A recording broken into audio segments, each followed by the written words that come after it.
إن الحمد لله نحمده ونستعينه ونستغفره ونعوذ بالله من شرور أنفسنا ومن سيئات أعمالنا من يهده الله فلا مضل له ومن يضلل فلا هادي له وأشهد أن لا إله إلا الله وحده لا شريك له وأشهد أن محمدا عبده ورسوله أما بعد فإن خير الحديث كتاب الله وخير الهدي هدي محمد صلى الله عليه وآله وسلم وشر الأمور محدثاتها وكل محدثة بدعة وكل بدعة ضلالة وكل ضلالة في النار.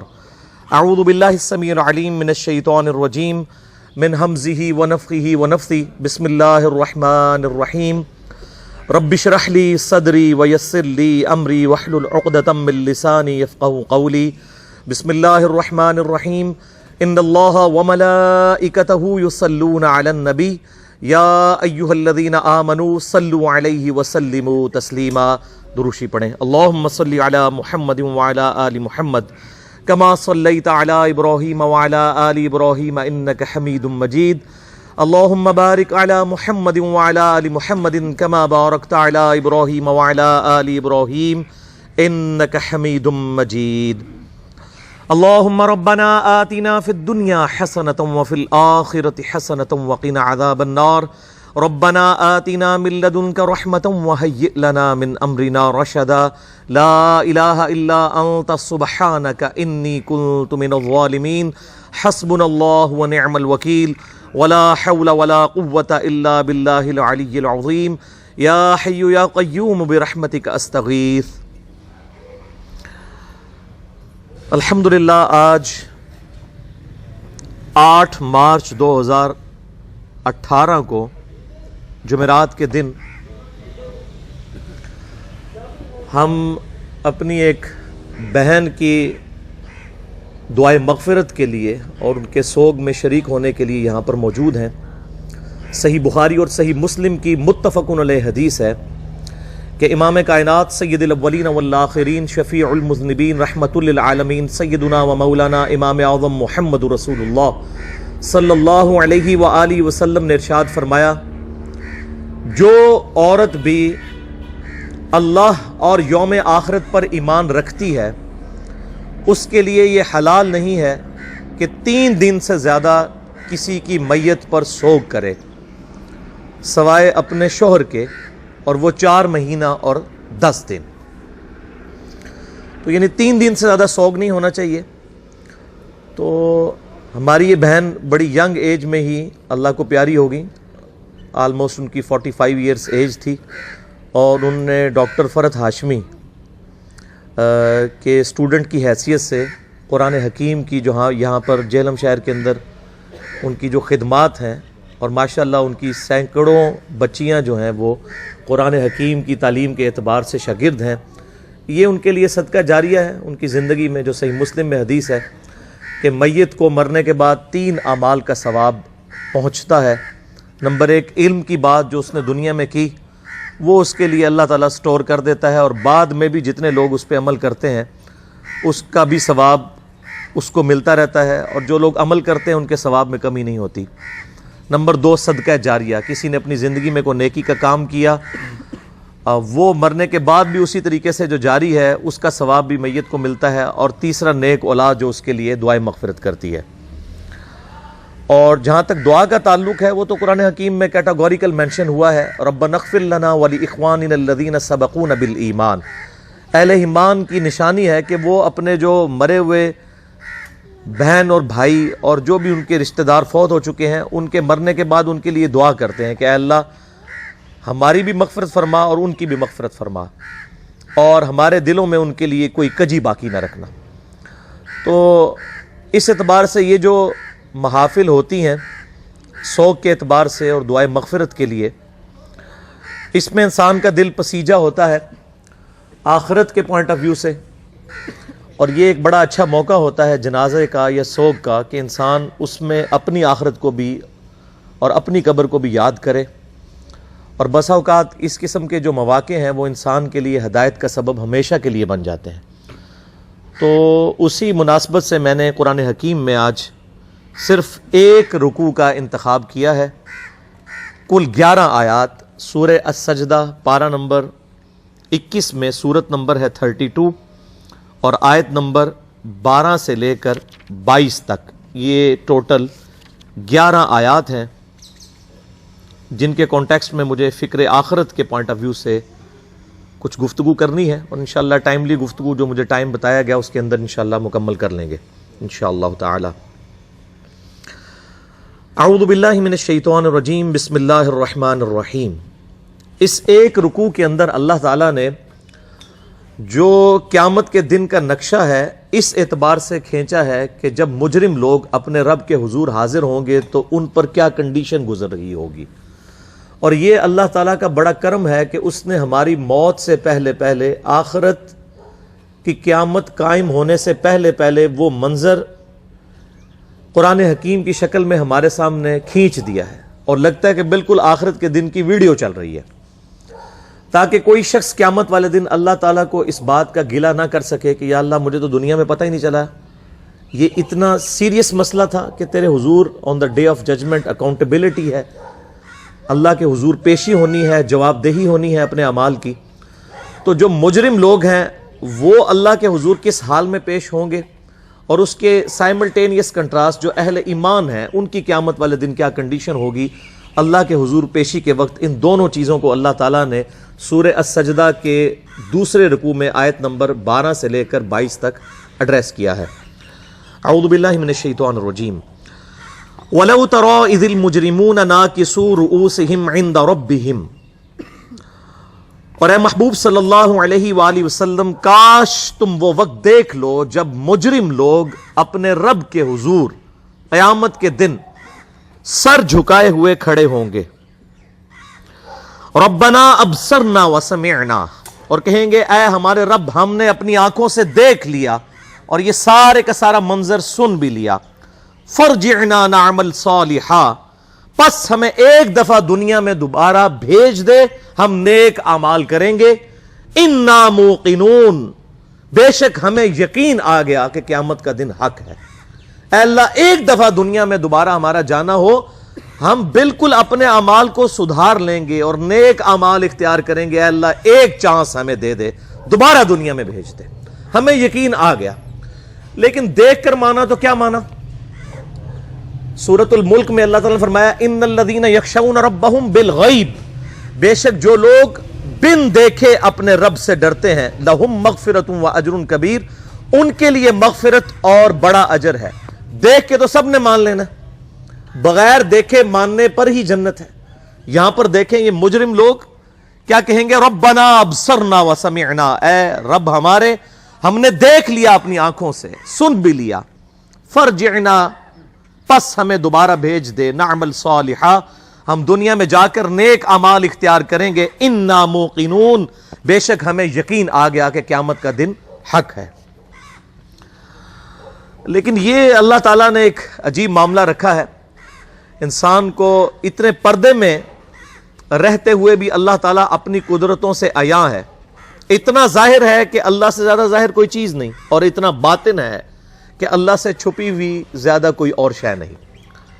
لیکن اللہ تعالیٰ نے اپنے انبیاء اکرام علیہم السلام اور کتابوں کے ذریعے مرنے سے پہلے پہلے انسان کو آخرت کے دن کی جو جواب دہی ہے اس کی نقشہ کشی قرآن حکیم کے اندر کر دی ہے. اب اللہ تعالیٰ کی طرف سے ذرا جواب سنیں. وَلَوْ شِئْنَا لَآتَيْنَا كُلَّ نَفْسٍ هُدَاهَا، اگر ہم ہدایت ہی دینا چاہتے زبردستی تو پوری انسانیت کو ہی ہدایت دے دیتے، سب کو، جن اور انس کو ہدایت دے دیتے.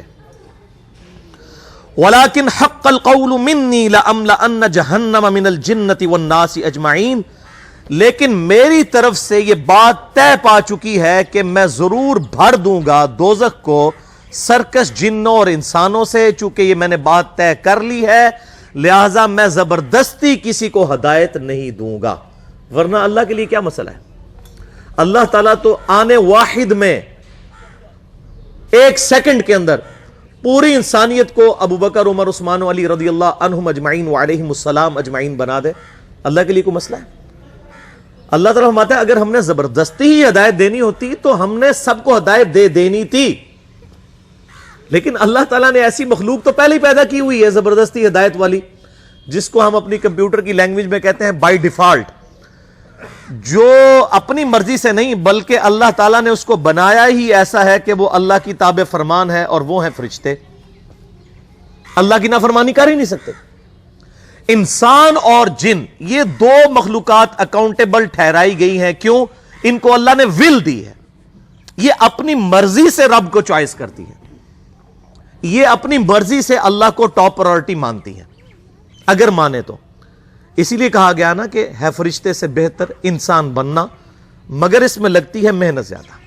واللہ انسان کے پاس یہ جو خوبی ہے اور یہ ایسٹ ہے کہ انسان اپنی مرضی سے اپنے رب کو چوز کرتا ہے، یہ وہ دولت ہے جو حضرت جبرائیل علیہ السلام کے پاس بھی نہیں ہے۔ جبرائیل علیہ السلام اگر اللہ کے تابع فرمان ہے تو اپنی مرضی سے نہیں بلکہ اللہ نے ان کو بائی ڈیفالٹ بنا ہی ایسا ہے۔ انسان تو ان تمام حالات و واقعات میں اپنے رب کو چوز کرتا ہے، اور یہی چیز تو اللہ کو پسند ہے۔ اسی لیے دیکھ لیں جنت فرشتوں کے لیے نہیں ہے، انسانوں کے لیے، اپنی مرضی سے۔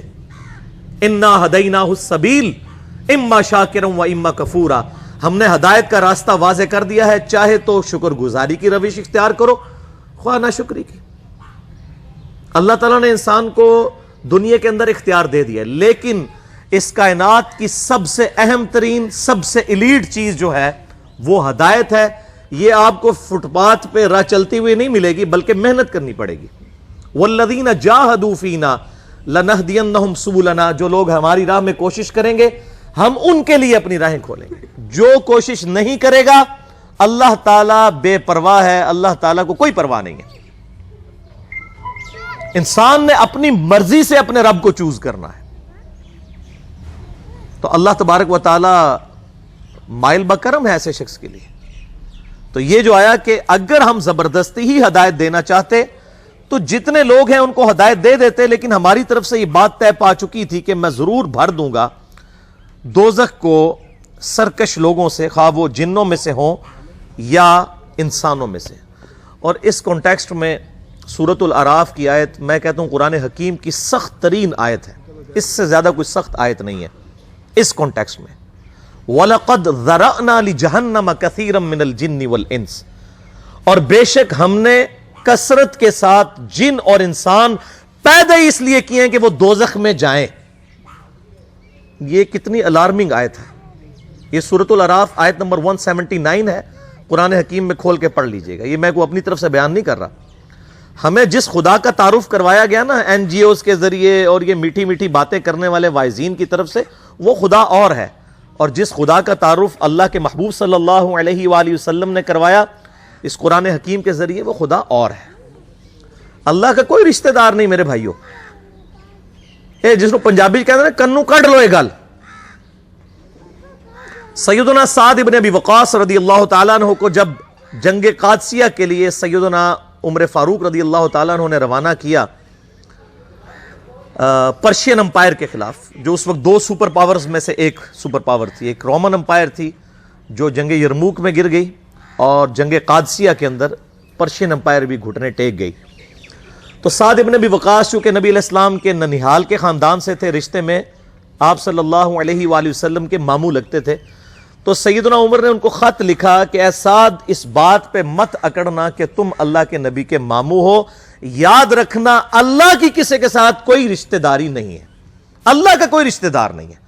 دیکھ لینا بخاری اور مسلم کی متفق علیہ حدیث ہے کہ میری بیٹی فاطمہ جنتی عورتوں کی سردار ہے، اور جامعہ ترمذی کی صحیح حدیث ہے کہ حسن و حسین جنتی نوجوانوں کے سردار ہیں، لیکن اسی فاطمہ سلام اللہ علیہا جو جنتی عورتوں کی سردار ہے، اس کے بارے میں صحیح بخاری اور صحیح مسلم کے اندر متفق علیہ حدیث ہے کہ آپ صلی اللہ علیہ وآلہ وسلم نے فرمایا، اے میری بیٹی فاطمہ، میرے مال سے جو کچھ تو نے لینا ہے مجھ سے لے لے، اگر اللہ کے حضور تو پکڑی گئی تو میں تیرے کچھ کام نہیں آؤں گا، میرے مال سے جو مرضی لے لے۔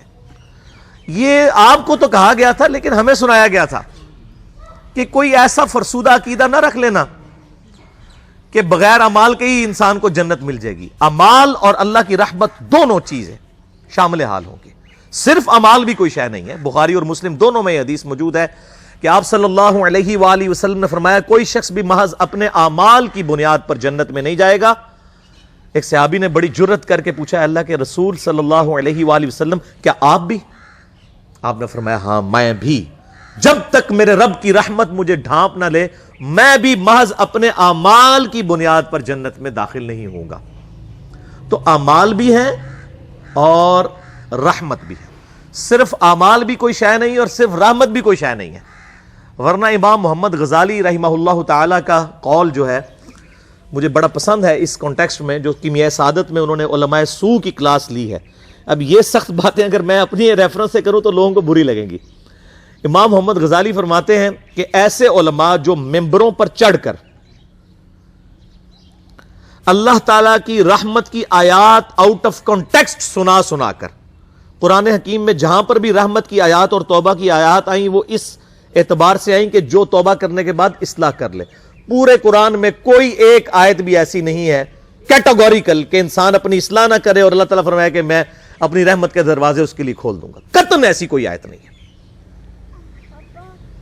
تو جو علماء، امام غزالی فرماتے ہیں کہ اللہ کی رحمت کی آیات سنا کر لوگوں کو اللہ تعالیٰ سے غافل کر رہے ہیں، کیا یہ لوگوں کو یہ میسج دینا چاہتے ہیں کہ قرآن حکیم میں جو اللہ کے نافرمانوں کے لیے دھمکیاں آئی ہیں یہ سب کی سب فضول باتیں تھیں، اور انبیاء کرام علیہ السلام جو اللہ کے عذاب سے ڈراتے رہے یہ صرف شغل میلہ تھا اور آخرت میں کوئی پکڑ نہیں ہونی؟ ایسے علماء واجب القتل ہیں. یہ امام غزالی فرما رہے ہیں کہ حکومت وقت کا کام ہے کہ ان پر توبہ پیش کرے، ورنہ ان کو قتل کروائے، ان علماء کو جو اللہ تعالیٰ کا یہ غلط تصور پیش کر کے لوگوں کو اللہ کا باغی بنا رہے ہیں. اور اکثر وائزین اس وقت یہی ہیں اور لوگ انہی کی باتوں کے اوپر خوش ہیں، انہی این جی اوز کی باتوں کے اوپر خوش ہیں، انہی دنیا دار علماء جو دنیا داروں کو خوش کرنے کے لیے باتیں کرتے رہتے ہیں اور کہتے ہیں اللہ تعالیٰ بڑا غفور رحیم ہے جی، جو مرضی کرو، اللہ نے ساڑی نوازا نہیں چاہیے دیا. اور بھائی اللہ نے کب کہا ہے کہ مجھے تمہاری نمازیں چاہیے؟ اللہ تو کہتا ہے تمہیں تمہارے لیے نمازیں چاہیے. اور نماز کو اتنا کیجول بنا لیا انہوں نے. صحیح مسلم کے اندر حدیث ہے، آپ صلی اللہ علیہ وآلہ وسلم نے فرمایا بندے کے کفر اور اسلام کے درمیان فرق ہی نماز ہے. جو نماز پڑھتا ہے وہ مسلمان ہے اور جو نماز نہیں پڑھتا وہ پاکستان کے شناختی کارڈ میں مسلمان ہے، اللہ کی ڈیفینیشن میں وہ عملاً کافر ہے. صحیح مسلم انٹرنیشنل نمبرنگ کے مطابق 246 نمبر حدیث ہے. آپ جا کے پی ڈی ایف کھول لیں، اسلام 360 میں جا کے 246 نمبر حدیث صحیح مسلم کتاب الایمان چیپٹر میں کھول کے دیکھ لیں کہ بندے کے کفر اور اسلام، شرک اور اسلام کے درمیان فرق ہی نماز ہے. آپ بے شک اپنے آپ کو مسلمان کلیم کرتے رہے لیکن وہ شناختی کارڈ والا مسلمان ہے، نکاح طلاق والا مسلمان ہے، اس کا جنازہ بھی پڑھ دیا جائے گا، پیدا ہوگا اذان بھی دے دی جائے گی. اللہ کے حضور وہ مسلمان نہیں ہے، وہ بس کلمے کا ہی ہم احترام کرتے ہیں، ادروائز تو عملاً کافر ہے وہ. اسی طریقے سے جامعہ ترمذی میں حدیث ہے، سنن نسائی کے اندر حدیث ہے، سنن ابن ماجہ کے اندر حدیث ہے کہ آپ صلی اللہ علیہ وآلہ وسلم نے فرمایا جس نے نماز چھوڑ دی گویا اس نے کفر کیا. من ترک الصلاۃ متعمدا فقد کفر. اب اس سے زیادہ اور کیا سخت بات کی جائے کہ کسی کو یقین آئے کہ جس نے جان بوجھ کے نماز چھوڑ دی اس نے کفر کیا. اب جان بوجھ کے یہ نہ سمجھیے گا کہ جی میں بال بچیاں دے کمائی کرتا رہنا تھا، منو ٹائم نہیں ملتا. جان بوجھ کی ڈیفینیشن بھی نبی علیہ السلام نے بخاری اور مسلم میں موجود ہے کہ اگر کوئی شخص بے ہوش ہو جاتا ہے یا سویا رہ جاتا ہے، یہ دو آپشنز ہیں، یا تیسرا آپشن ہے وہ بھول جاتا ہے، تو جیسے یاد آئے اسی وقت وہ والی نماز پڑھ لے. لیکن جو شخص دنیا کو ٹاپ پرائرٹی مانتا ہے، اپنا آفس چھوڑنے کے لیے تیار نہیں، اپنا کلینک چھوڑنے کے لیے تیار نہیں ہے اور اپنی دکان چھوڑنے کے لیے تیار نہیں ہے نماز کے لیے، تو ظاہر ہے کہ وہ تو اپنے آپ کو دھوکہ دے رہا ہے. اللہ تعالیٰ تو اپنے معاملات کے اندر بالکل اسٹریٹ فارورڈ ہے، بالکل یہ ذہن میں رکھ لیں. جامعہ ترمذی میں صحیح سند کے ساتھ موجود ہے، عبداللہ بن شفیق تابعی رحمہ اللہ تعالیٰ کہتے ہیں کہ صحابہ کرام علیہم رضوان صرف نماز کے چھوڑنے کو ہی اعمال میں سے کفر سمجھتے تھے. یعنی وہ کسی کو نماز پڑھتا ہوا دیکھتے تھے تو کہتے تھے یہ مسلمان ہے، اور کسی کو نماز پڑھتا ہوا نہیں دیکھتے تھے تو وہ کہتے تھے یہ کافر ہے. یہ جامعہ ترمذی ہے، یہ کوئی سٹوری بک نہیں میں سنا رہا آپ کو. مسند احمد میں صحیح سند کے ساتھ حدیث ہے، نبی صلی اللہ علیہ وآلہ وسلم نے معاذ ابن جبل سے فرمایا معاذ اللہ کے ساتھ کسی کو شریک نہ ٹھہرانا، خواہ تمہارے ٹکڑے ٹکڑے کر دیے جائیں، تمہیں سولی پہ چڑھا دیا جائے، تمہیں آگ میں جلا دیا جائے، اللہ کے ساتھ کسی کو شریک نہ ٹھہرانا، اور نماز بھی نہ چھوڑنا، کیونکہ جس نے نماز چھوڑ دی اللہ تعالیٰ کے ذمہ کرم سے وہ نکل گیا، اللہ کے حضور اس کے لیے کوئی حصہ نہیں ہے جس نے نماز چھوڑ دی۔ کتنا کرٹیکل ایشو ہے۔ اور اسی طریقے سے مسند احمد میں ہی ایک اور حدیث ہے کہ آپ صلی اللہ علیہ وآلہ وسلم نے فرمایا، جس شخص نے اپنی زندگی میں نماز کی حفاظت کی، قیامت والے دن وہ نماز اس کے لیے نور ہوگی، نجات ہوگی، اور اس کے حق میں دلیل ہوگی، اور جس نے نمازوں کی حفاظت نہیں کی اس کے لیے قیامت والے دن کوئی نجات، کوئی نور اور کوئی دلیل نہیں ہوگی، الٹا اس کا حشر قارون، فرعون اور ابی ابن خلف کے ساتھ ہوگا، والعیاذ باللہ تعالی۔ یہاں تو ہم کہہ دیتے ہیں یا اللہ جو کچھ بھی ہے تیرے محبوب کی امت سے ہیں، یعنی یا اللہ ہم نے تو اپنی اصلاح کوئی نہیں کرنی، ہمیں اسی طریقے سے ہی قبول کر لیں، والعیاذ باللہ تعالی۔ اور کچھ ویسے علماء کا بھی اس میں بڑا برا کردار ہے کہ انہوں نے نماز کو بھی اتنا مشکل فرض بنا کے پیش کیا ہے کہ ایک عام آدمی کے لیے، اور جو دنیاوی معاملات کے اندر بھی انوالو ہے، اور کسی ایسی عورت کے لیے جس کے کئی بچے ہیں، مطلب اس روٹین کے اندر اس نماز کو مینج کرنا مشکل ہو جاتا ہے۔ ہمیں تو عشاء کی صرف 17 رکعتیں بتا دی گئی ہیں، حالانکہ 24 گھنٹے کے اندر ٹوٹل نماز کی رکعتیں 17 ہیں جن کی اکاؤنٹیبلٹی ہے۔ اور میں یہ بڑے وثوق کے ساتھ ایک ذمہ دار مبلغ کی حیثیت سے یہ بات کر رہا ہوں۔ آپ صحیح بخاری اور صحیح مسلم کھول کے دیکھ لیں، فرض نمازوں کی تعداد جو ہے وہ 5 آئی ہے، اور ان کی رکعتوں کی تعداد بھی بیان ہو گئی ہے۔ فجر کے 2 فرض، ظہر کے 4 فرض، عصر کے 4، مغرب کے 3 اور عشاء کے 4، اور سفر میں سارے 2 فرض ہیں، مغرب کے 3 ہیں۔ یہ ٹوٹل 17 رکھتے ہیں جن کی اکاؤنٹیبلٹی ہے۔ باقی جنہ گڑ پاؤ گے انہ میٹھا، وہ ساری نفلی عبادت ہے۔ وہ بخاری اور مسلم دونوں میں حدیث ہے، جس نے فرض کے علاوہ 12 رکعتوں میں استقامت کی، اور وہ 12 رکعتیں آپ صلی اللہ علیہ وآلہ وسلم نے پڑھ کے بھی بتائیں، اور امہات المومنین میں سے سیدہ عائشہ نے، سیدہ ام سلمہ نے، سیدہ ام حبیبہ رضی اللہ عنہن نے روایت بھی کی کہ 2 فجر سے پہلے، 4 ظہر سے پہلے، 2 ظہر کے بعد، 2 مغرب کے بعد، 2 عشاء کے بعد، یہ 12 سنت موقدہ۔ جس نے یہ پڑھی اسے جنت میں محل ملے گا۔ اگر کوئی نہیں پڑھتا تو گنہگاری والا معاملہ کوئی نہیں ہے۔ اسی طریقے سے اس کے علاوہ ایک اور وطر کی نماز ہے جو سنت موقدہ ہے۔ وہ سیدنا مولا علی رضی اللہ تعالیٰ عنہ علیہ السلام کا قول ہے کہ وطر سنت ہے، سنت ہے، سنت ہے، مگر اسے مت چھوڑو۔ ہے سنت ہے لیکن تاکیدی ہے۔ آپ صلی اللہ علیہ وآلہ وسلم نے سفر میں بھی وطر اور فجر کی 2 سنتیں پڑھی ہیں، لیکن یہ صرف افضلیت کے اعتبار سے تاکیدی ہیں، ان کی کاؤنٹیبلٹی کوئی نہیں ہے۔ البتہ یہ ضرور ہے، سنن ابی داؤد میں ایک حدیث ہے کہ جس کی قیامت والے دن فرضوں میں کوتاہی نکل آئے گی تو اللہ تعالیٰ فرمائے گا میرے بندوں کی جو نفلی اور سنت عبادت ہے اس کو تول لو اور فرضوں کے ایکویلنٹ قبول کر لو۔ تو آپ اگر سنتیں پڑھیں گے تو اس کے ایکویلنٹ نفلوں کی کوتاہی پوری ہو جائے گی، ادروائز اکاؤنٹیبلٹی اس کی کوئی نہیں ہے، یہ ذہن میں رکھیے گا۔ صحیح بخاری اور مسلم دونوں میں حدیث موجود ہے، ایک صحابی آئے، انہوں نے کہا یا رسول اللہ صلی اللہ علیہ وآلہ وسلم، میں جنت میں جانا چاہتا ہوں، مجھے کوئی شارٹ کٹ بتا دیں۔ آپ صلی اللہ علیہ وآلہ وسلم نے فرمایا اسلام لانے کے بعد نماز، فرض نماز کو قائم رکھ، پھر فرمایا فرض زکوٰۃ ادا کر، فرض روزے دے، روزے جو ہیں وہ ان کو ادا کر اور روزے رکھ۔ حج اس وقت فرض نہیں ہوا تھا، وہ زندگی میں ایک بار ہے۔ تو اس نے کہا یا رسول اللہ صلی اللہ علیہ وآلہ وسلم، جتنا آپ نے مجھے بتایا نہ میں اس میں ایڈ کروں گا نہ اس میں سے کوئی چیز مائنس کروں گا، اور یہ کہہ کے وہ چلا گیا۔ آپ صلی اللہ علیہ وآلہ وسلم نے فرمایا اگر کسی نے کسی جنتی شخص کو دیکھنا ہے تو اس کو دیکھ لو، جو یہ کہہ کے گیا کہ میں فرض نماز سے زیادہ کوئی نماز نہیں پڑھوں گا، صرف فرض روزہ ہی رکھوں گا، فرض زکوٰۃ ہی دوں گا۔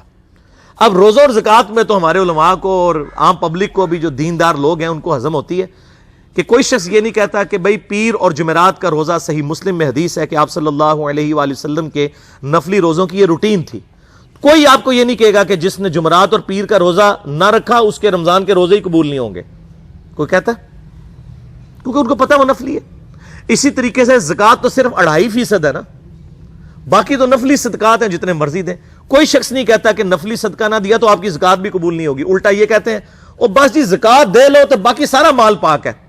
لیکن جب فرض نماز کی باری آتی ہے تو اس وقت وہ 12 رکھتے ہیں بھی سنت موقع بیچ میں گھسیٹ دیتے ہیں، وہ بھی صرف فضیلت ہے۔ ٹوٹل 17 رکھتے ہیں، 2 فجر کی، 4 ظہر، 4 عصر، 3 مغرب، 4 عشاء. یہ میں کو اپنے لیے گراؤنڈ نہیں بنا رہا، میں تو الحمدللہ اس کے علاوہ بھی نفلی عبادت کرتا ہوں، لیکن میں بتا رہا ہوں خدا کے لیے لوگوں کو دین ایسا مشکل نہ پیش کریں کہ جو نبی علیہ السلام نے امت کو وہ دین نہیں دیا ہوا. اپنی مرضی سے انجیکٹ نہ کریں دین، لوگوں کے لیے مشکلات نہ کھڑی کریں، ان کو فرض نماز تک رکھیں. پھر انشاءاللہ کئی لوگوں کو میں نے اس نے نماز شروع کروائی، انہوں نے سنت نماز بھی، نوافل بھی شروع کر دی ہیں، لیکن آپ کم از کم وہ ڈیٹم لیول تو اچیو کروائیں لوگوں کا. لیکن فرض نماز کی باری آتی ہے، کہتے ہیں نہیں جی سنتے بھی حصہ ہیں. کہاں سے میرے بھائیوں حصہ ہے؟ وہ 17 رکھتے ہیں، سنتیں پڑھیں گے ثواب ہے، نہیں پڑھتے گناہ کوئی نہیں ہے. تو کم از کم فرض تو ادا کریں. اس کے لیے آپ کو ٹوٹل 24 گھنٹے میں میرا خیال ہے 40 منٹ بھی نہیں چاہیے فرض پڑھنے کے لیے. تو اس کے اوپر تو استقامت کم از کم ہم اختیار کریں. اور چھوٹی چھوٹی جو نٹی گٹیز ہیں ان کو تو ہم نے اتنا فالو کیا ہوا ہے، اور فرض نماز کے بارے میں ہم اتنے کیجول ہو جاتے ہیں. تو یہ فرض نماز کی امپورٹنس اس حوالے سے ضروری تھی، اس لیے میں نے ساتھ ہی بیان کر دی. اللہ تعالیٰ فرماتا ہے کہ میری طرف سے یہ بات طے پا چکی ہے کہ میں ضرور بھر دوں گا دوزخ کو سرکش جنوں اور انسانوں سے. اور وہ کیوں؟ وَلَقَدْ ذَرَأْنَا لِجَهَنَّمَ كَثِيرًا مِنَ الْجِنِّ وَالْإِنسِ، سورۃ الاعراف آیت نمبر 179، کہ میری طرف سے یہ بات طے پا چکی ہے کہ میں دوزخ کو بھر دوں گا سرکش جنوں اور انسانوں سے، اور میں نے کثرت کے ساتھ جن اور انسان پیدا ہی دوزخ کے لیے کیے. اور یہ نہیں ہے کہ اللہ تعالیٰ زبردستی کوئی اللہ تعالیٰ معاذ اللہ فنیٹک ہے، نہیں. اس میں سورۃ الاعراف میں ساتھ ہی آیا کہ ہم نے ان کو عقل دی تھی وہ سوچتے نہیں، کان دیے تھے وہ سنتے نہیں، آنکھیں دی تھیں وہ دیکھتے نہیں ہیں. اولئک کالانعام بل ہم اضل، یہ چوپایوں کی مانند ہیں بلکہ اس سے بھی گئے گزرے ہیں، جو انسٹرومنٹس یوز کر کے حق بات کو حاصل نہیں کرتے. تو یہ اللہ تعالیٰ زبردستی نہیں کرے گا، بلکہ انسان اپنی مرضی سے اپنی دوزخ کما رہا ہوگا. اور نظر بھی آ رہا ہے ہمیں، کثرت کے ساتھ جن اور انسان دوزخ میں جا رہے ہیں. بخاری اور مسلم کی حدیث ہے، قیامت والے دن اناؤنسمنٹ ہوگی کہ اے آدم علیہ السلام جنتیوں اور دوزخیوں کو الگ کرو. حضرت آدم علیہ السلام پوچھیں گے یا اللہ کتنے جنتی اور کتنے دوزخی؟ تو اللہ تعالیٰ فرمائے گا ہر 1000 میں سے 999 دوزخی اور صرف 1 جنتی. یہ ریشو پروپورشن ہے. اور نبی علیہ السلام فرماتے ہیں یہ وہ وقت ہوگا، اور یہ قرآن حکیم میں بھی سورۃ المزمل میں آیا، کہ لوگ جو ہیں وہ بچے بھی غم کے مارے بوڑھے ہو جائیں گے کہ ہر 1000 میں سے 999 دوزخی اور صرف 1 جنتی. لیکن دنیا میں لوگ کہتے ہیں وہ 1 جنتی میں ہی ہوں گا. اب یہاں پہ وہ 200-250 کے قریب لوگ بیٹھے ہوئے ہیں، اور میں کہوں کہ جی میں 1 گولی چلاؤں گا جس کو بھی لگ جائے، تو کوئی نہیں یہ سوچے گا یار کہ یہ 250 میں سے کسی اور کو ہی لگے گی، یہ 1 ہی چلانی ہے، سارے اٹھ کے بھاگیں گے. لیکن آخرت کے معاملے میں ہم بے فکر ہیں، حالانکہ وہاں پہ 1000 میں سے 999 دوزخی اور صرف 1 جنتی ہے. وہ پنجابی کہتے ہیں نا عقل نہ ہوئے تو موجیں ہی موجاں، عقل ہوئے تو سوچیں ہی سوچاں. جن کو عقل نہیں ہے نا وہ موجوں کی زندگی گزار رہے ہیں، لگ پتہ جائے گا. جو سیدنا علی رضی اللہ تعالیٰ عنہ علیہ السلام کا قول ہے کہ انسان سویا ہوا ہے، جب مرے گا جاگ اٹھے گا. اوہ یہ کیا ہوا؟ اصل زندگی تو یہ تھی. تو یہ بڑا سیریس معاملہ ہے، اس میں ہمیں سیریس ہونے کی ضرورت ہے. اللہ تعالیٰ فرماتا ہے فَذُوقُوا بِمَا نَسِيتُمْ لِقَاءَ يَوْمِكُمْ هَذَا، پس چکھو اس عذاب کا مزہ کہ جو تم دنیا میں ہماری ملاقات کو بھلا بیٹھے تھے. اِنَّا نَسِينَاكُمْ، آج ہم بھی تمہیں بھول جائیں گے، تمہارے حال پہ تمہیں چھوڑ دیں گے. وَذُوقُوا عَذَابَ الْخُلْدِ بِمَا كُنْتُمْ تَعْمَلُونَ، اور چکھو اس عذاب کا مزہ جو تم دنیا میں اعمال کیا کرتے تھے. جس طرح دنیا میں تم نے ہمیں پسے پش ڈال دیا تھا نا، آج ہم تمہیں بھی دوزخ میں ڈال کے بھول جائیں گے، تمہارے حال پر چھوڑ دیں گے. وَلِعَاذُ بِاللَّهِ تَعَالَى اللہم اجرنا من النار، اللہم اجرنا من النار، اللہم اجرنا من النار. اللہم من احییتہ منا فاحیہ علی الاسلام، ومن توفیتہ منا فتوفہ علی الایمان، آمین ثم آمین. میرے بھائیو، اس کانٹیکسٹ میں ایک آیت میں چاہ رہا ہوں یہاں پر کراس ریفرنس کے طور پر پیش کر دوں. یہ بہت کریٹیکل ایشو ہے قیامت کے دن کے اعتبار سے، کہ سورۃ المؤمن کے اندر اللہ تعالیٰ ارشاد فرماتا ہے، پارہ نمبر 24 کے اندر سورۃ المؤمن ہے، سورہ غافر بھی اسے کہتے ہیں، اور اس کی شروع کی آیات میں ہی ایک آیت آتی ہے، آیت نمبر 10. یہ بھی قرآن حکیم میں چند سخت آیات میں سے ایک آیت ہے. ان الذین کفروا ینادون لمقت اللہ اکبر من مقتکم. قیامت والے دن جب اللہ کے جو نافرمان لوگ ہیں، یہ کفر کا ترجمہ انڈیا پاکستان بنگلہ دیش میں عجیب و غریب ہو گیا. کفر کا مطلب ہم سمجھتے ہیں ہندو سکھ عیسائی. عربی میں کفر کہتے ہیں انکار کرنے والے کو. جو عمل سے انکار کر دے وہ بھی کافر، جو عقیدے میں انکار کر دے وہ بھی کافر. یعنی عملاً تو مسلمانوں کی اکثریت عملی کافر ہے. جب وہ نماز چھوڑ رہی ہے تو نماز کفر و اسلام میں فرق ہے. صحیح مسلم کی حدیث ہے. تو جو نافرمان لوگ ہیں، انکاری لوگ ہیں، اللہ تعالیٰ کی طرف سے انہیں قیامت والے دن عذاب دینے کے بعد ندا کی جائے گی. لَمَقْتُ اللَّهِ أَكْبَرُ مِن مَقْتِكُمْ أَنفُسَكُمْ إِذْ تُدْعَوْنَ إِلَى الْإِيمَانِ فَتَكْفُرُونَ. اللہ تعالیٰ قیامت والے دن ان سے فرمائے گا جب ان کو عذاب دے گا کہ آج تمہیں اس عذاب سے بیزاری اور تکلیف ہو رہی ہے. وہ کہیں گے ہاں ہو رہی ہے. اللہ تعالیٰ فرمائے گا اس سے زیادہ ہمیں دنیا میں تکلیف ہوتی تھی جب تمہیں ہماری طرف بلایا جاتا تھا تو تم روح گردانی کر دیتے تھے. ہمیں اس سے زیادہ تکلیف ہوتی تھی. یہاں کہتے ہیں او جی اللہ تعالیٰ نے ساڑی نمازیں نہیں چاہیے دیا. او بھائی اللہ تعالیٰ نے کب کہا کہ مجھے تمہاری نمازیں چاہیے؟ اللہ تعالیٰ تو فرما رہا ہے تمہیں تمہارے لیے نمازیں چاہیے کامیاب ہونے کے لیے. کراس ریفرنس کے طور پہ ایک اور آیت میں ضمناً بیان کر رہا ہوں. سورہ الزمر آیت نمبر 7 پارہ نمبر 23 میں ان تکفروا فإن اللہ غنی عنکم.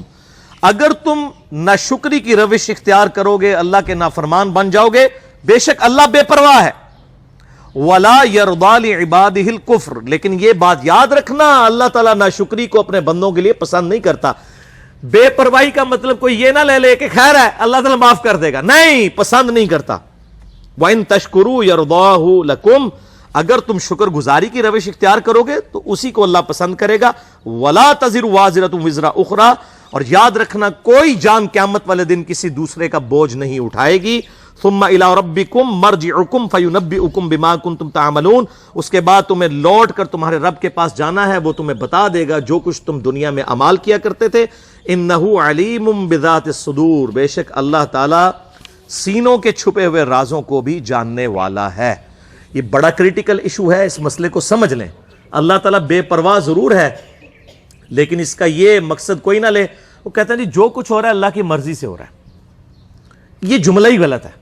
اللہ کی مرضی سے نہیں ہو رہا. اللہ کیا یہ چاہتا ہے کہ لوگ جو ہیں وہ نمازیں چھوڑیں، یا لوگ حرام خوریاں کریں، یا لوگ ناحق اپنے رشتہ داروں کا مال دبا لیں، یا لوگ ناحق یتیموں کے اوپر ظلم کریں؟ نہیں، اللہ کی اجازت سے ہو رہا ہے. اجازت کا مطلب یہ ہے کہ دنیا میں اللہ پکڑتا نہیں ہے. جس طرح کہ سورہ النساء میں ہے جو لوگ یتیموں کا مال ناحق ہڑپ کرتے ہیں اپنے پیٹوں میں دوزخ کی آگ بھر رہے ہیں. اب یہ آگ دنیا میں ڈورمنٹ پوزیشن میں ہے. آپ دنیا میں انگارہ زبان پہ رکھیں زبان جل جائے گی. حرام کا مال کھا بھی جائیں کچھ نہیں ہوگا.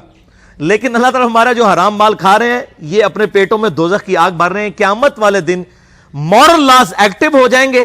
دنیا میں مورل لاز ایکٹیو نہیں ہے اور وہی جو کھایا ہوا مال ہے نا وہ دوزخ کی آگ بن جائے گا. تو یہ دنیا میں نہیں پتا چلتا. تو اجازت سے ہو رہا ہے اس حوالے سے کہ اللہ تعالیٰ فوراً پکڑ نہیں کرتا. ورنہ تو اذان کی آواز آئے اور کوئی نماز پڑھنے کے لیے مسجد میں نہ جائے تو اس کو تو اسی وقت زمین میں دھانس جانا چاہیے. لیکن اللہ تعالیٰ نے اجازت دی ہوئی ہے، اختیار ہے، تمہاری مرضی ہے. انا ہدیناہ السبیل. ہم نے ہدایت کا راستہ واضح کر دیا. اما شاکرا و اما کفورا. چاہے شکر گزاری کی روش اختیار کرو خواہ نہ شکری کی. اللہ تعالیٰ نے راستہ واضح کر دیا. اب تمہاری مرضی ہے. زبردستی وہ نہیں کرے گا، یہ ذہن میں رکھیے گا.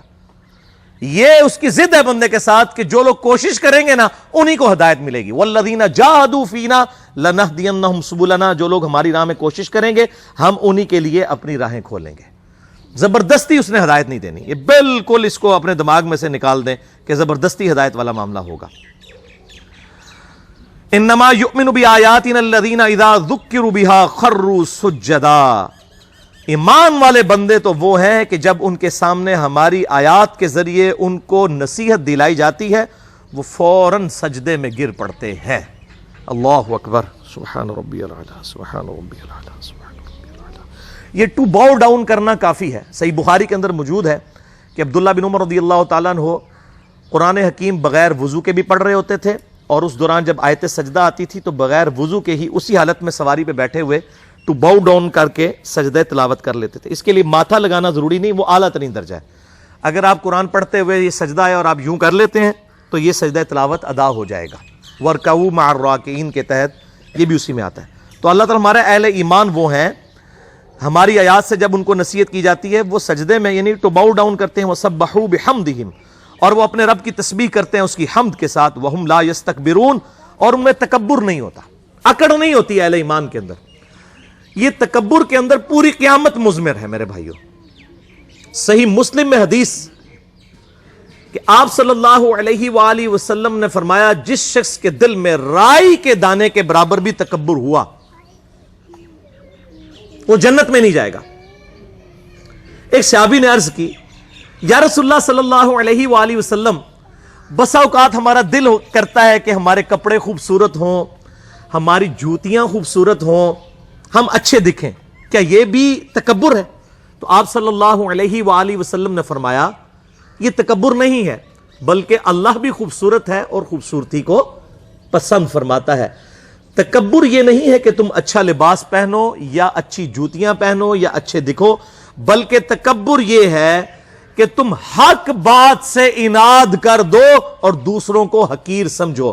یعنی کسی شخص پہ حقیقت کھل گئی کہ نماز پڑھے بغیر میں مسلمان نہیں ہوں, اب پھر بھی وہ اکڑا ہوا ہے, وہ ہے متکبر.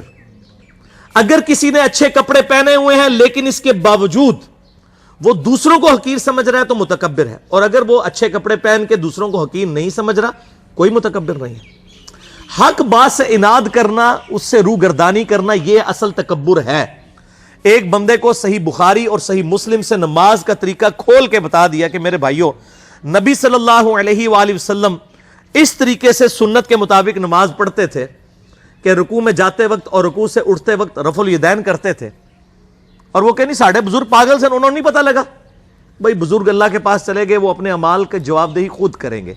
ہمارے سامنے جو کتاب و سنت کے دلائل ہیں ہم نے تو اس کے سامنے سر تسلیم خم کرنا ہے, نہ کہ ہم نے کسی اور کو دیکھنا ہے. ہمارے لیے تو آئیڈیل ہمارے محبوب صلی اللہ علیہ وآلہ وسلم کی مبارک ذات ہے, نہ کہ کسی دنیا دار شخص کی یا ہمارے آباء و اجداد ہمارے لیے آئیڈیل ہے.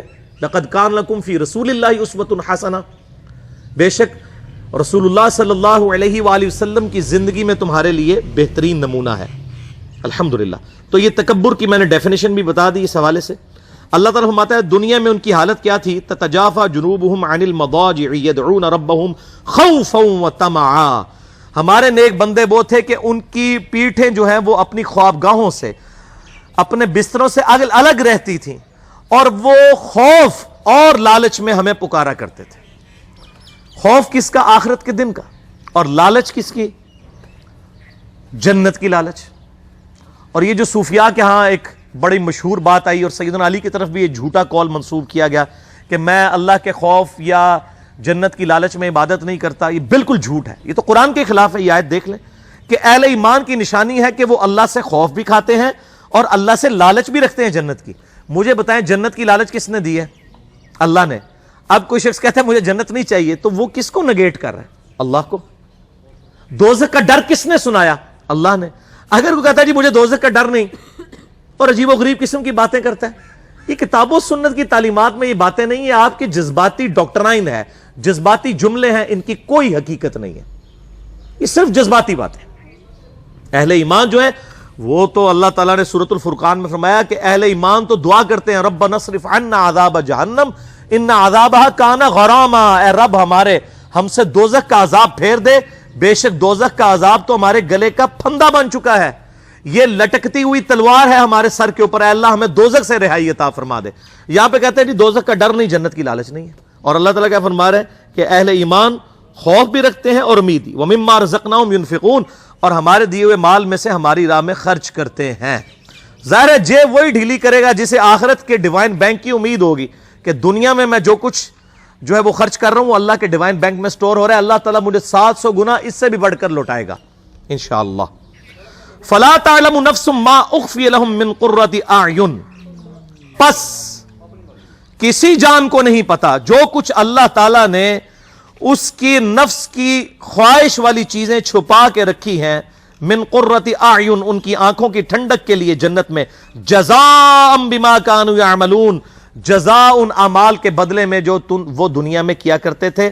اللہ تعالیٰ فرماتا ہے کوئی جان نہیں جانتی کہ اللہ تعالیٰ نے جنت میں اس کے لیے کیا کیا نعمتیں تیار کر رکھی ہیں ان کی آنکھوں کی ٹھنڈک کے لیے. اور اسی کانٹیکسٹ میں بخاری اور مسلم دونوں میں حدیث ہے کہ آپ صلی اللہ علیہ وآلہ وسلم نے سورہ سجدہ کی یہی آیت تلاوت کی اور پھر فرمایا کہ کوئی شخص نہیں جانتا کہ اللہ تعالیٰ نے اس کے لیے جنت میں کون کون سی نعمتیں چھپا رکھی ہیں. اور پھر فرمایا کہ ایسی ایسی نعمتیں چھپا رکھی ہیں جو نہ کسی آنکھ نے دیکھی, نہ کسی کان نے سنی, نہ کسی کے دل پہ ان کا کھٹکا گزرا. اور پھر آپ صلی اللہ علیہ وآلہ وسلم نے یہی آیت تلاوت کی. لیکن ساتھ یہ ہے اعمال کے بدلے میں. دودھ پینے والے مجنون نہیں چاہیے, اعمال کرنے والے. افمن کان مؤمنا کمن کان فاسقا, بھلا بتاؤ جو اللہ کی بات ماننے والا ہے اور جو نہیں ماننے والا وہ برابر ہو سکتے؟ لا یستوون, وہ برابر نہیں ہو سکتے. اما الذین آمنوا وعملوا الصالحات, جو لوگ ایمان لے کر آئے اور انہوں نے نیک اعمال کیے, فلہم جنات المأوا, ان کے لیے ہمیشہ کی جنتیں ہیں, نزلا بما كانوا يعملون, اور یہ بدلہ ہوگا ان کے اعمال کا. اب یہ دیکھیں بار بار بات آ رہی ہے اعمال اعمال اعمال. صرف دعائیں کرنے سے کچھ نہیں بننا اور صرف محبت کا اظہار کرنے سے کچھ نہیں ہونا, اعمال بھی اختیار کرنے ہیں. وَأَمَّا الَّذِينَ فَسَقُوا فَمَأْوَاهُمُ النَّارُ, اور جو لوگ ناشکری کی روش اختیار کریں گے, گناہگار لوگ ہوں گے, ان کا ٹھکانہ ہوگا دوزخ. کلما ارادوا ان یخرجوا منها, جب کبھی بھی ارادہ کریں گے وہ اس میں سے نکلنے کا, اعیدوا فیہا, دوبارہ انہیں لوٹا دیا جائے گا اس میں. وقیل لهم ذوقوا عذاب النار الذی کنتم به تکذبون, اور ان سے کہا جائے گا چکھو اس عذاب کا مزہ جو تم دنیا میں اسے جھٹلایا کرتے تھے. وَلَنُذِيقَنَّهُم مِّنَ الْعَذَابِ الْأَدْنَىٰ دُونَ الْعَذَابِ الْأَكْبَرِ, اور ہم ضرور چکھائیں گے دنیا کی زندگی میں بھی تمہیں کچھ نہ کچھ عذاب کا حصہ, یعنی دنیاوی تکلیف کی شکل میں. کیوں؟ لعلہم یرجعون, تاکہ تم ہماری طرف لوٹ آؤ. دنیا میں تکلیفیں اسی لیے آتی ہیں کہ انسان جو ہے وہ اس سے سبق سیکھ کے اللہ کی طرف آئے. وَمَنْ أَظْلَمُ مِمَّنْ ذُكِّرَ بِآيَاتِ رَبِّهِ, اس سے بڑھ کر ظالم کون ہے کہ جسے اس کی رب کی آیات پڑھ پڑھ کے سنایا جائے, ڈر سنایا جائے کہ بچ جاؤ آخرت کے دن کی جواب دہی کے معاملے میں. ثم اعرض عنها, اس کے بعد وہ منہ پھیر لے. انا من المجرمین منتقمون, ایسے مجرموں سے تو ہم انتقام لے کر چھوڑیں گے. کتنی سخت آیت ہے کہ جو اللہ تعالیٰ کی نصیحت کو کیجول لیتا ہے, اللہ تعالیٰ فرماتا ہے ایسے مجرموں سے ہم انتقام لیں گے. انتقام کا لفظ استعمال کیا ہے. جو اللہ تعالیٰ کی دعوت کو, اس کے محبوب صلی اللہ علیہ وآلہ وسلم کی دعوت کو کیجول لیتے ہیں. یہ ہمارا یہ رکوع مکمل ہو گیا. اب 2-3 حدیثیں سنا کے میں اس کو کنکلوڈ کرتا ہوں. میرے بھائیوں, یہ دنیا کی زندگی عارضی ہے, آخرت میں پہنچ کے یہ سارے ایشوز ریزالو ہو جائیں گے. صحیح مسلم کی حدیث ہے کہ آپ صلی اللہ علیہ وآلہ وسلم نے فرمایا جب جنتی جنت میں داخل ہوں گے تو پہلی ان کو خوشخبری یہ دی جائے گی کہ جنتیوں تمہیں مبارک ہو, آج کے بعد تم کبھی نہیں مرو گے, ہمیشہ زندہ رہو گے. موت ختم ہو جائے گی. جو بخاری میں آتا ہے کہ موت مینڈے کی شکل میں لا کے میدان محشر میں قتل کر دی جائے گی. جنتیوں کے لیے خوشخبری ہوگی کہ اب ہمیں جنت سے نکالا نہیں جائے گا, اور دوزخیوں کے لیے اس میں عذاب ہوگا کہ ہمیں موت نہیں آئے گی. تو مسلم شریف کے الفاظ ہیں, پہلی خوشخبری جنت میں داخل ہو جانے کے بعد کہ مبارک ہو, آج کے بعد تمہیں کبھی موت نہیں آئے گی. نمبر 2, آج کے بعد تم کبھی بوڑھے نہیں ہوگے, ہمیشہ جوان رہو گے, 30 سال عمر رہے گی. نمبر 3, کبھی بیمار نہیں پڑو گے, ہمیشہ ہی تندرست رہو گے. نمبر 4, کبھی بدحال نہیں ہوگے, ہمیشہ خوشحال رہو گے. اور 5ویں خوشخبری تو سب سے اوپر ہے کہ آج کے بعد اللہ تم سے کبھی ناراض نہیں ہوگا, ہمیشہ راضی ہی رہے گا. جنت میں کوئی ایسا عمل نہیں ہوگا کہ جس کی وجہ سے اللہ تعالیٰ ناراض ہو. یہ ساری جو حدود اللہ ہے یہ دنیا میں. جنت میں اہل ایمان کو سونے کے کنگن پہنائے جائیں گے. دنیا میں مرد کے لیے سونا حرام ہے, دنیا میں مرد کے لیے ریشم حرام ہے, لیکن قرآن حکیم میں آتا ہے ریشمی لباس پہنایا جائے گا جنتیوں کو. جنت میں کوئی ایسا عمل نہیں ہوگا جس سے اللہ تعالیٰ ناراض ہو. لیکن دنیا کی زندگی پھر قید خانہ ہے. صحیح مسلم میں حدیث ہے, آپ صلی اللہ علیہ وآلہ وسلم نے فرمایا کہ دنیا کی زندگی مؤمن کے لیے قید خانہ ہے اور کافر کے لیے جنت ہے. قید خانہ اس لیے کہ اسے ہر لمحے سوچنا پڑتا ہے یار اے پتہ نہیں اللہ ناراض نہ ہو جائے, اے میں کیتا اے غلط نہ ہوئے, یہ کر دیا یہ غلط نہ ہو. تو ہر وقت ایک قید خانے کسی کی سچویشن ہے. لیکن یہ دنیا کی چھوٹی سی زندگی دے کے آخرت کی زندگی لے لی جائے تو کوئی مہنگا سودا تو نہیں ہے. آپ دیکھ لیں کہ اگر کسی شخص کی زندگی 1 ارب سال ہو اور دوسرے شخص کی زندگی 1 ارب سال اور 1 دن ہو تو اس میں کوئی فرق نہیں ہے, دونوں ارب سال ہی جی رہے ہیں, لیکن یہ 1 سال دنیا کی زندگی اور ارب سال خرب سال آخرت کی زندگی. اگر کوئی یہ 1 سال کی یا 1 دن کی زندگی دے کے وہ ارب سال کی زندگی کما لے, وہ فائدے میں ہے, یا جو یہ 1 دن کی زندگی جو ہے اس کو عیاشی سے گزار کے 1 ارب سال کی زندگی گنوا دے. جو مسلم شریف میں حدیث ہے کہ دنیا اور آخرت کی مثال اس طرح ہے, کوئی شخص انگلی ڈبوئے سمندر میں, جو پانی لگتا ہے انگلی کے ساتھ وہ دنیا کی زندگی ہے اور سمندر آخرت کی زندگی. تو اصل تو ناکام وہ ہے, لیکن یہ معاملہ بڑی مشکل سے سمجھ آتا ہے. صحیح مسلم میں ہی ایک حدیث ہے, صحیح مسلم کا جنت والا چیپٹر ضرور پڑھیں, آپ کو یہ ساری چیزیں مل جائیں گی, کہ آپ صلی اللہ علیہ وآلہ وسلم نے فرمایا اللہ تعالیٰ نے جنت کو جو ہے وہ ناگوار چیزوں سے ڈھانپ رکھا ہے. یعنی جنت تک پہنچنے کے لیے آپ کو بڑی ناگواری کی زندگی گزارنی پڑے گی, گرمیوں کے روزے رکھنے پڑیں گے, نمازیں پڑھنی پڑیں گی, حلال و حرام کی تمیز کرنی پڑے گی, رشتہ داروں کے ساتھ صلہ رحمی کرنی پڑے گی. تو یہ بڑی ناگوار چیزیں ہیں, یہ کرنے کے بعد جنت آئے گی. یہ آبسٹیکلز ہیں. اور دوزخ کو اللہ نے شہوات سے ڈھانپ رکھا ہے, جس میں کہتے ہیں نا کڑگا لانا, کہ دوزخ کی طرف ہر بندہ ہی لپکے گا. دنیا کی ہر عیاشی جو ہے وہ دوزخ کی طرف لے جائے گی, جو شرعی حدود کو پامال کرنے والی. اور اس کی تفسیر میں حدیث ہے جامعہ ترمذی, سنن ابی داؤد اور سنن نسائی کے اندر بڑی مشہور حدیث ہے. آپ صلی اللہ علیہ وآلہ وسلم فرماتے ہیں کہ جب اللہ تعالیٰ نے جنت کو پیدا کیا تو جبرائیل علیہ السلام سے کہا کہ جائے جنت وزٹ کر کے آئیں. جبرائیل علیہ السلام واپس آئے, انہوں نے کہا یا اللہ جنت تو ایسی جگہ تو نے بنائی ہے کہ یہ ساری جنت میں پہنچ جائیں گے لوگ, اس کے لیے کون کوشش نہیں کرے گا. پھر اللہ تعالیٰ نے جنت کو ناگوار چیزوں سے ڈھانپ دیا, یعنی دنیا میں شریعت کی پابندی ہیں جو بظاہر تو ناگوار چیزیں, مشکل کام ہے. پھر جبرائیل علیہ السلام کو کہا اب جا کے جنت کو دیکھیں. وہ جب جنت دیکھی نا انہوں نے کہ اتنے مشکل کام کر کے جنت تک پہنچنا ہے, ان کا یا اللہ مجھے نہیں لگتا کہ کوئی شخص اب جنت میں پہنچنے میں کامیاب بھی ہوگا. یہاں لوگ کہتے ہیں اللہ جو کچھ بھی ہیں تیرے محبوب کی امت سے ہیں, یعنی اسی بندے دا پتر نہیں بننا, اسی اپنی اصلاح کوئی نہیں کرنی, این جی سانو قبول کر, یعنی چور ہیں, ٹھگ ہیں, بے ایمان ہیں, بے نمازی ہیں, جو کچھ بھی ہیں تیرے محبوب کی امت سے. اگر دنیا میں مورل لاز ایکٹیو ہوتے نا, اسی وقت سر پہ آگے جوتی پڑتی کہ محبوب صلی اللہ علیہ وآلہ وسلم کا نام لیتے ہو اور اعمال اپنے دیکھو. اچھا, اسی حدیث میں آتا ہے ابو داؤد, ترمذی اور ابن ماجہ کی, کہ پھر اللہ تعالیٰ نے جبرائیل علیہ السلام کو کہا جا کے دوزخ دیکھیں. دوزخ دیکھی, انہوں نے کہا یا اللہ کوئی شخص بھی دوزخ کے لیے کوشش نہیں کرے گا, کوئی شخص بھی دوزخ میں نہیں پہنچے گا, اتنی سخت عذاب ہے اس کا. پھر اللہ تعالیٰ نے دوزخ کو شہوات دنیاوی لذتوں کے ساتھ ڈھانپ دیا اور جبرائیل علیہ السلام سے کہا اب جا کے ذرا دوزخ کو دیکھو. جب انہوں نے دوزخ کو دیکھا, انہوں نے کہا یا اللہ مجھے نہیں لگتا کہ کوئی بندہ دوزخ سے بچ پائے گا.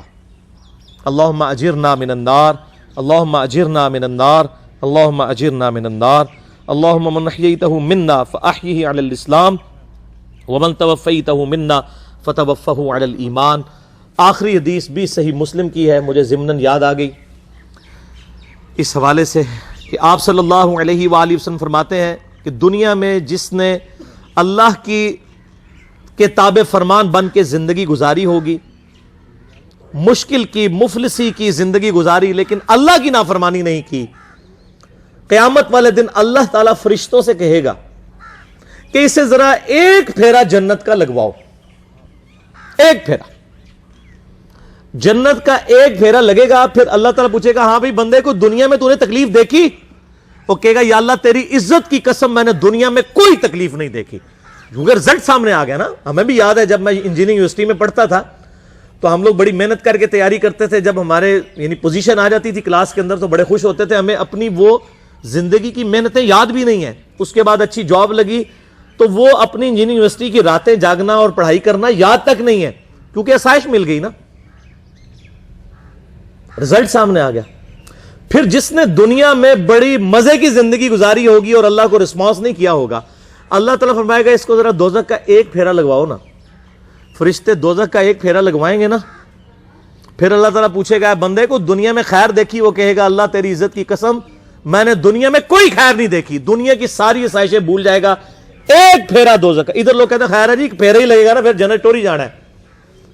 یہ پھیرا کہنا بڑا آسان ہے. یہ جو لوگ یہ کہتے ہیں نا ان کو کہیں کہ آپ 1 منٹ کے لیے صرف موم بتی کے فلیم پہ ہاتھ رکھ کے بتائیں. آپ اتنے وثوق سے یہ بات کرتے ہیں.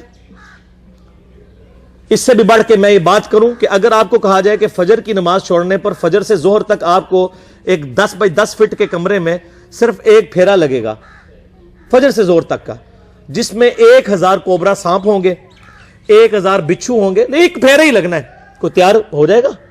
کانپ اٹھیں گے تصور سے. اب آخرت چونکہ سامنے نہیں ہے نا, اس لیے کہتے خیر ہے جی پھیرا ہی لگے گا. اللہ معافی دے, ہمیں تو اللہ سے دعا کرنی چاہیے کہ اللہ تعالیٰ بلا حساب و کتاب ہمیں جنت میں داخلہ عطا فرمائے اور ہماری غلطیوں سے درگزر فرمائے. اس معاملے میں اللہ تعالیٰ سے کبھی بھی اس قسم کی بات نہیں کرنی چاہیے کہ ایک پھیرا ہی لگے گا. نہ میرے بھائیو, ہم تو ایک پھیرا کیا 1 سیکنڈ بھی برداشت نہیں کر سکتے. بخاری اور مسلم کی متفق علیہ حدیث ہے کہ آخرت کی آگ دنیا کی آگ سے 70 گنا زیادہ تیز ہے. ہم تو دنیا کی آگ برداشت نہیں کر سکتے. تو اتنے وثوق کے ساتھ اس قسم کی باتیں کرنا یہ بہت دیدہ دلیری ہے اللہ تعالیٰ کے اوپر. اس حوالے سے اللہ سے ڈرنا چاہیے. اللہ تعالیٰ سے دعا ہے جو میں نے حق بات کہی اللہ تعالیٰ ہمارے دلوں میں راسخ فرمائے, اور اگر جذبات میں میرے منہ سے کوئی غلط بات نکل گئی تو اللہ تعالیٰ ہمارے دلوں سے معاف کر دے. میرے بھائیو, یہ آج کی گفتگو بھی ہم یوٹیوب پہ, یعنی یہ ڈاکٹر صاحب کی بھی خواہش تھی, میری بھی خواہش تھی کہ اس کی ریکارڈنگ ہو جائے تاکہ لوگوں کے لیے اصلاح کا سبب بن جائے. یہ ہماری ویب سائٹ ahlsunnatpak.com ہے, آپ وزٹ کریں. اور یوٹیوب کا چینل میرے نام کے اوپر ہی ہے, انجینئر محمد علی مرزا, اس کے اوپر یہ انشاءاللہ ہماری گفتگو جو ہے وہ میں نے اس کو سوچا ہے کہ اس کی ہیڈنگ ہم رکھیں کاش میں دنیا میں واپس چلا جاتا. مسئلہ نمبر 196 کے عنوان سے انشاءاللہ اسے اپلوڈ کریں گے ہم لوگوں کی اصلاح کے لیے. اور اب آخر میں ہم دعا بھی کر لیتے ہیں اپنی بہن کی مغفرت کے لیے بھی. صحیح بخاری کے اندر حدیث موجود ہے, نبی صلی اللہ علیہ وآلہ وسلم کو سیدنا ابو عامر رضی اللہ تعالیٰ عنہ کی وفات کی جب خبر پہنچی تو آپ صلی اللہ علیہ وآلہ وسلم نے ہاتھ اٹھا کر ان کے لیے دعائے مغفرت کی. حتیٰ کہ صحابہ کہتے ہیں ہم نے آپ کے بغلوں کی سفیدی بھی دیکھی. لیکن یہ جو قرآن پڑھ کے اور فاتحہ پڑھ کے بخش رہے ہوتے ہیں اس کی کوئی اصل نہیں ہے. دعائے مغفرت قبر پہ بھی جا کے کی جائے, دنیا میں بھی کی جائے. 20 منٹ لگے گا یا تو عالم بھی کر لیں یا تھوڑا نہیں ٹھیک ہے, وہ کر لیتے. تو دعا جو ہے وہ چاہے کوئی زندہ ہے چاہے کوئی فوت ہو چکا ہے, سب کے لیے دعا کرنی چاہیے اور دعائے مغفرت ضرور کرنی چاہیے. یہ مسلمان کا حق ہے دوسرے مسلمان کے اوپر اس حوالے سے. اور اس کی پہلی شکل نماز جنازہ ہے, اس کے بعد قبر پہ جا کے دعا کرنا استقامت کے لیے. اور آج ان کی سوگ کا بھی آخری دن ہے تو ہم اجتماعی دعا اس حوالے سے کر لیتے ہیں. سارے بھائی جو ہے وہ ہاتھوں کو بلند کر لیجئے. اللہم انی اسألک بأنک انت اللہ لا الہ الا انت الاحد الصمد الذی لم یلد ولم یولد ولم یکن له کفوا احد وإلہکم الہ واحد لا الہ الا هو الرحمن الرحیم الف لام میم اللہ لا الہ الا هو الحی القیوم. اللهم صل على محمد وعلى آل محمد كما صليت على إبراهيم وعلى آل إبراهيم إنك حميد مجيد. اللهم بارك على محمد وعلى آل محمد كما باركت على إبراهيم وعلى آل إبراهيم إنك حميد مجيد. اللهم ربنا آتنا في الدنيا حسنة وفي الآخرة حسنة وقنا عذاب النار. لا إله إلا أنت سبحانك إني كنت من الظالمين. ربنا آتنا من لدنك رحمة وهيئ لنا من أمرنا رشدا. اللهم لا مانع لما أعطيت ولا معطي لما منعت ولا ينفع ذا الجد منك الجد.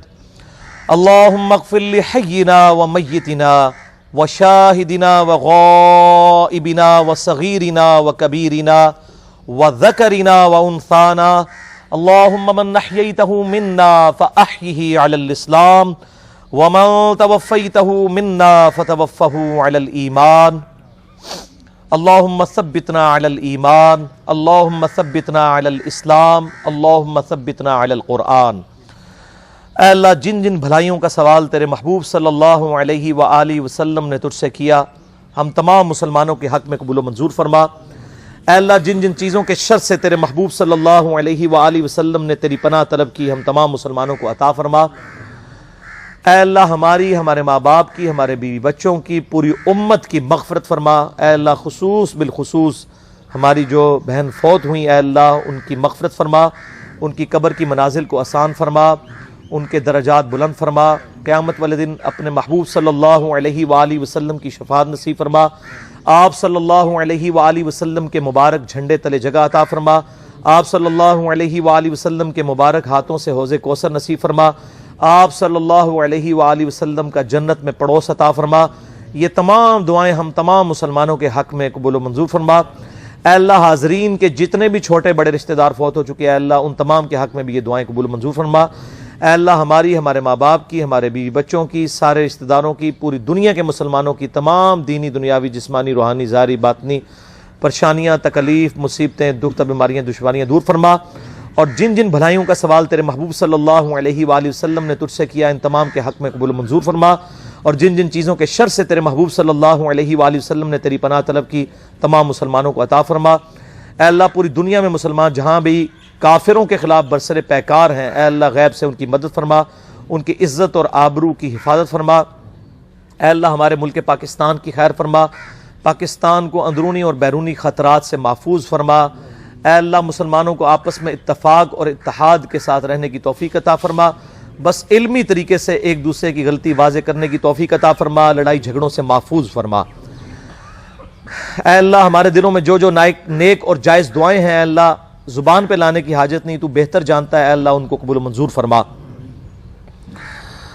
ربنا لا تزغ قلوبنا بعد اذ هديتنا وهب لنا من لدنك رحمة انك انت الوهاب اللهم انی اعوذ بک من عذاب جہنم ومن عذاب القبر ومن فتنة المحیا والممات ومن شر فتنة المسیح الدجال ربنا لا تزغ قلوبنا بعد اذ هديتنا وهب لنا من لدنك رحمة انك انت الوهاب ربنا لا تؤاخذنا ان نسينا او اخطأنا ربنا ولا تحمل علينا إصرا كما حملته على الذين من قبلنا ربنا ولا تحملنا ما لا طاقة لنا به واعف عنا واغفر لنا وارحمنا أنت مولانا فانصرنا على القوم الكافرين اللهم ربنا آتنا في الدنيا حسنة وفي الآخرة حسنة وقنا عذاب النار سبحان ربك رب العزة عما يصفون وسلام على المرسلين والحمد لله رب العالمين سبحان ربك رب العزة عما يصفون وسلام على المرسلين والحمد لله رب العالمين۔